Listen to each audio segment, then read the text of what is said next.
Bonjour à tous, c'est VDVcraft. Aujourd'hui on se retrouve pour le premier point météo concernant l'ouragan Ida qui vient de frapper Cuba il y a quelques heures désormais et qui, comme vous le voyez, se renforce très nettement dans de l'eau à plus de 30 degrés, ce qui favorise donc énormément la progression et le développement de ces phénomènes. Ce phénomène atteint déjà, comme vous le voyez ici, 64 nœuds à vitesse de vent. Et enfin 90 nœuds, oulala, c'est très très fort. Et il pourrait atteindre la catégorie 4 dans les prochaines heures. Donc mesdames et messieurs, cet ouragan atteindra très prochainement le stade d'ouragan majeur. Donc il va l'atteindre dans la soirée, dans la nuit, et d'ici demain midi, 13, 14, 15 peut-être, 20h, enfin, il y a des... d'ici demain, il devra frapper la côte de la Louisiane. La topographie du terrain qui devrait être frappée par ce phénomène, attention, c'est des marécages. L'onde de tempête risque d'être exceptionnelle. Nous sommes un an jour pour jour quasiment après le passage de l'ouragan Laura sur la région. C'est très important de prévenir vos familles qui peut-être habitent aux alentours de la Nouvelle-Orléans ou dans la Louisiane, si vous avez de la famille là-bas, si vous êtes en vacances là-bas. Si vous êtes en vacances, je sais pas moi, sur les marais, faites attention. Allez dans des points hauts, pas dans les arbres, allez loin dans les terres, dans les points hauts, dans la mesure du possible. Attention, les pluies devraient être très fortes et le vent très fort. Donc ensuite l'ouragan, il va passer en tempête tropicale, puis en dépression tropicale, donc simplement beaucoup de pluie, jusqu'à l'intérieur des États-Unis, jusqu'à la côte est, sans faire normalement trop de dégâts.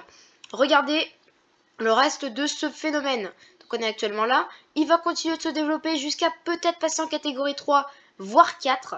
Et regardez là, c'est le passage sur les terres où là, bien évidemment, le phénomène perd de la puissance car il n'est plus alimenté. Ensuite, nous avons les modèles qui affichent à peu près tous ceci. Donc on le voit passer comme ça, passer sur la côte et enfin s'évacuer vers le nord, pas très loin du... ok. Donc jusqu'à s'évacuer vers vers Saint-Pierre-et-Miquelon, on va dire. Je referai peut-être un point quand il va passer sur Saint-Pierre-et-Miquelon, même si ça va pas être très grand, très puissant. On va juste aller très vite fait sur Windy parce que j'ai encore un petit peu de temps. Hop, vas-y, zou. Alors, le phénomène il est là. Voilà. Et regardez, donc, Windy, carte animée. Donc, le phénomène est ici dans les 12 prochaines heures. Là, il est là parce que ça c'était ce matin. Donc, à minuit, il sera ici. Et il devrait regarder frapper, comme vous voyez, à la Nouvelle-Orléans. On voit bien ici plein de marécages. Tout ça, ces villes-là sont en alerte extrême. Beaucoup de pluie est prévue malheureusement. Et forcément, lié à tout ça, beaucoup de dégâts. Vous avez d'autres phénomènes dont je vais parler. Celui-ci qui va frôler le Mexique et qui va atteindre le Mexique par ici. Vraiment celui-ci, mais qui n'est pas sûr. Également celui-ci et ça. Donc on va vite fait aller voir sur le National Hurricane Center. Je vais très vite. Alors, Ida 100 miles par heure, donc un ouragan de catégorie 2 actuellement. Donc on va voir directement. Donc ça on a déjà vu, voilà. On a bien évidemment la pluie, le potentiel de pluie. Si ça ne veut pas bugger. Si ça bug, on va prendre le flash flood warning. On va prendre le flash flood warning. Donc, le potentiel de pluie très élevé ou d'inondation. Comme le voyez, il est de plus de 50% sur une large partie, justement, que j'ai mis en zone à risque très élevé, voire extrême, en risque extrême. En risque très élevé, tout l'intérieur des terres jusqu'à Jacksonville. Et regardez ici, en risque modéré, moi je mets ça.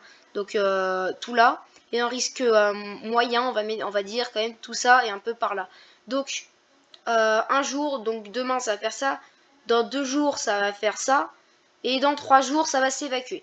Donc voilà, ça va quand même durer relativement longtemps. Donc comme je vous l'ai dit, le phénomène circule dans de l'eau à environ 30 à 31 degrés. Comme le voyez, voilà, 30 degrés. Donc c'est vraiment plus que suffisant pour la formation d'ouragan. Et regardez même sur la fin, il risque de pousser une pointe avec de l'eau à plus de 31, voire 32 degrés jusqu'ici. Ça va être très impressionnant parce que 32 degrés, c'est le seuil de passage d'un super ouragan. Si un ouragan se forme dans de l'eau à 32 degrés, et il y reste relativement longtemps, ça peut former un super ouragan pour monter au-delà de la catégorie 5, mais au-delà, c'est vraiment très haut au-dessus. Donc voilà, à surveiller. Après, c'est que dans une zone très réduite, mais faut quand même se le dire que sur la fin, regardez, l'eau à 32 degrés, vraiment très sérieusement, ça peut être très très dangereux. On va juste se dire au revoir devant les images satellites de ce phénomène. Donc placé dans le golfe du Mexique. Magnifique œil d'ailleurs ce phénomène. Et du coup, mesdames et messieurs, j'espère que cette vidéo, que ce point météo vous aura plu. Prévenez bien vos familles qui habitent là-bas. Informez-vous bien dans les prochaines heures. C'était BDV Craft et bye.